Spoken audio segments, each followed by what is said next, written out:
आज के दिन जिस विभूति का जन्म हुआ उसका नाम था स्वामी विवेकानंद।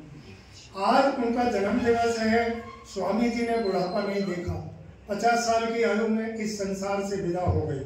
युवा पैदा हुए, युवा ही उनके बारे में ऐसा कहा जाता है कि जब वो 10-12 वर्ष के थे तभी से उन्हें आध्यात्म में इतनी रुचि हो गई कि वो कलकत्ता में जन्मे और वहीं पर स्वामी परमहंस रामकृष्ण जी उनके गुरु बने।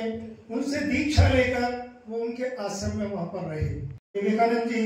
और उन्होंने 12-13 साल की आयु में गुरु जी से हट शुरू कर दिया कि मुझे भगवान से साक्षात्कार कराओ, भगवान कौन है, भगवान क्या है। गुरुजी जब 7-8 दिन उनकी इस बार-बार रट से परेशान हो गए तो उन्हें नदी किनारे ले गए।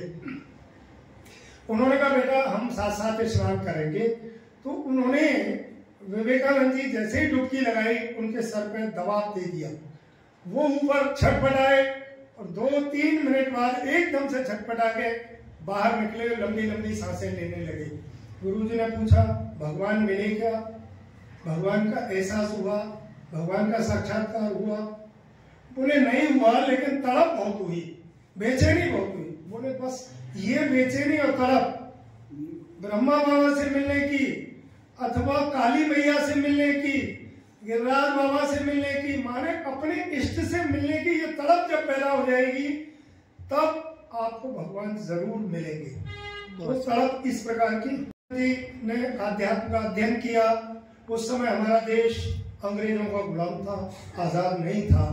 लेकिन अमेरिका में शिकागो में एक आध्यात्म का सम्मेलन हुआ। पूरे विश्व में से आध्यात्म के ऊपर बोलने वाले बुलाए गए जिन्होंने हिंदू धर्म पे, ईसाई धर्म पर प्रवचन दिए। स्वामी विवेकानंद जी को केवल 25 साल की आयु में अपने भारतवर्ष का आध्यात्म इसके ऊपर बोलने के लिए शिकागो में भेजा गया। शिकागो में सभी धर्मों के हजारों प्रतिनिधि मौजूद थे। उस भरे हुए खचाखच हॉल में विषय जो दिया जाता था वो संयुक्त राष्ट्र अमेरिका की ओर से दिया जाता था। शिकागो के उस पंडाल में, उस सभागार में, जैसे आप सब भाई बहन बैठे हैं, उनको विषय दिया गया कि आप शून्य पर बोलिए, 0। स्वामी विवेकानंद जी या हम सब भैया बहनों को ये जानकारी है कि शून्य भारत की देन है, दशमलव भारत की देन है। हमारे जो आर्यभट्ट मिहिर जी हुए उन्होंने शून्य का प्रतिपादन किया, दशमलव का प्रतिपादन किया। विवेकानंद जी 1 घंटे शून्य पर बोले और उन्होंने पूरे भारत के आध्यात्म को, हमारे सनातन को, भारत के धर्म को सभी धर्मों से ऊपर सिद्ध किया। उस समय पूरे विश्व में उनकी चर्चा हुई, उनकी पहचान बनी उस बौद्धिक से। वो युवा का कमाल था कि हमारे घर का बालक वो छोटी आयु में से संस्कार लेकर जब वो युवा हो तो पूरे विश्व में उसका नाम हो गया। वो इंजीनियर है तो विश्व स्तर का है, डॉक्टर है तो विश्व स्तर का है। इन सारी चीजों का प्रतिपादन हमारे घर से होता है। स्वामी विवेकानंद जी जैसे ही बौद्धिक के लिए खड़े हुए सब लोगों ने अपना अंग्रेजी में दिया, लेकिन स्वामी विवेकानंद जी ने जब ये हिंदी भाषा में कहा कि अमेरिका वासी मेरे प्रिय भैया बहनों, बस इसी पे तालियों से पूरा पंडाल गूंज उठा। हमारे यहाँ की जो भाषा है, भैया बोलना, बहन बोलना, विश्व में किसी देश में इस तरह की भाषा नहीं है। विश्व के किसी शब्दकोश में भी ये रिश्ते नहीं है। हमारे यहाँ चाचा, मामा, ताऊ, बाबा, ऐसे जो रिश्ते अलग अलग हैं, काका, काकी, ये अन्य शब्दकोश में केवल आंटी और अंटा शब्द से ही प्रतिपादित है। स्वामी विवेकानंद जी जब वो अपना भौतिक देकर वहां से वापस आए तो उस समय हवाई जहाज इतने मात्रा में नहीं थे, तो उन्हें समुद्र की यात्रा से, समुद्री जहाज से यात्रा करने का अवसर मिला। वो स्वामी विवेकानंद जी कन्याकुमारी नामक जगह है दक्षिण भारत में, और वो समुद्र का बहुत बड़ा तट है, वहां पर आए। एक युवा और जो केवल भगवा वेश में, जैसे ही पानी के जहाज उतरे लाखों लोग वहां पर उनके स्वागत के लिए माला लेकर तैयार थे। इन्होंने हमारे भारत का परचम विश्व में फहराया है, तो उनके स्वागत के लिए आए, लेकिन स्वामी जी ने उसको स्वीकार उस समय नहीं किया और उन्होंने ऊपर से ही छलांग लगा के उस बालू में लोटपोट हो गए। लोगों ने कहा, अरे इतने लोग आपके स्वागत में आए हैं और आप जमीन पे लोटपोट हो रहे हैं।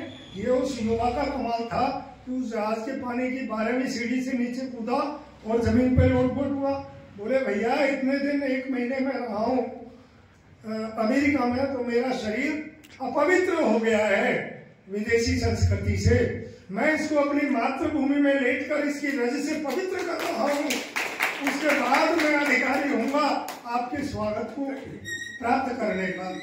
ऐसे अपने स्वामी विवेकानंद जी, जिन्होंने भारत की संस्कृति को विश्व में फहराया, उस काल में जब सब लोग सोए पड़े थे, तो ऐसे विवेकानंद जी के युवा को प्रसारित करने के लिए भारत सरकार ने उनके जन्म दिवस पर 12 जनवरी स्वामी विवेकानंद जन्म दिवस पर युवा दिवस घोषित करके पूरे विश्व में इसके प्रचलन के लिए आगे बढ़ाया है। और वास्तव में ये अच्छी बात है, हर विद्यालय में ये कार्यक्रम होना चाहिए। ये पूरे विश्व को कुटुंब मानना, ये हमारी भारतीय संस्कृति है।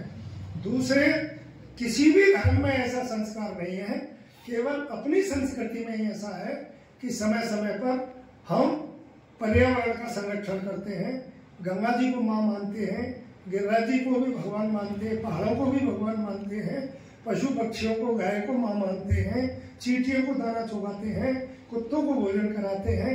ये भारतीय संस्कृति, अन्य किसी संस्कृति में विश्व के किसी जीव के पोषण की दूसरे लोग जीवों को काट कर खाते हैं। केवल भारतीय सनातन ऐसा है, वो जीवों की रक्षा का व्रत लेता है। और वसुधैव कुटुंबकम की जो परंपरा है, वो भारत की परंपरा है। भारत हमेशा पूरे विश्व का कल्याण चाहता है, बाकी लोग केवल अपना निजी कल्याण चाहते हैं कि अंडा खाकर मोटा होऊंगा, मांस खाकर मोटा होऊंगा, ये खाकर मोटा होऊंगा। बच्चों को ये शिक्षा देना है कि हमारे घर में जितनी भी सात्विक चीजें हैं, उनमें प्रोटीन की मात्रा सबसे ज्यादा है। जितना अंडा में है, उससे ज्यादा मूंगफली में है। अगर आप मूंगफली खाते हैं तो आपका वजन स्वतः ही कम हो जाएगा। मूंगफली एक ऐसी चीज है जो शरीर के वजन को कम करती है, और अगर गुड़ मिलाकर खा लिया जाए तो शरीर की सर्दी को कम कर देती है। हमारे यहाँ मूली एक ऐसी चीज है कि अंग्रेजों में तो 3 बार ऑपरेशन कराओ जब बवासीर खत्म होता है। हमारे यहाँ मूली एक ऐसी चीज है, अगर उसको 15 दिन 1 महीने नियमित खा लो, बवासीर खत्म हो जाएगी। तो हमारी प्रकृति में, हमारे यहाँ भारत में जितनी वनस्पतियां होती है, जितनी वस्तुएं होती है, विश्व में कहीं भी नहीं होती हैं।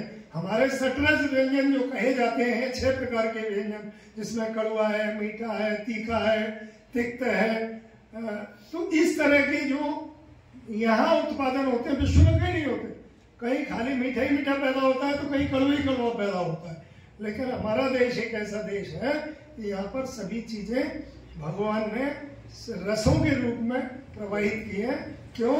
कि विश्व में यही एक देश ऐसा है जहाँ सारे महापुरुष अवतार लेते हैं, चाहे वो ब्रह्मा बाबा हो, चाहे वो अन्य धर्म में मानने वाले हमारे भगवान राम हो, भगवान कृष्ण हो। ये सारे जो महापुरुष आते हैं, वो इसी हिंद महासागर के मध्य में ये जो जगह है अपनी भारत भूमि, जिसको हम माँ कहते हैं, विश्व में कोई माँ नहीं कहता, अमेरिका माता, फ्रांस माता, कोई नहीं कहता। हमारा ही देश ऐसा है, हमारे देश के नागरिक ऐसे हैं जो इसको अपनी भारत माता मानते हैं और माता शब्द से उच्चारण करते हैं।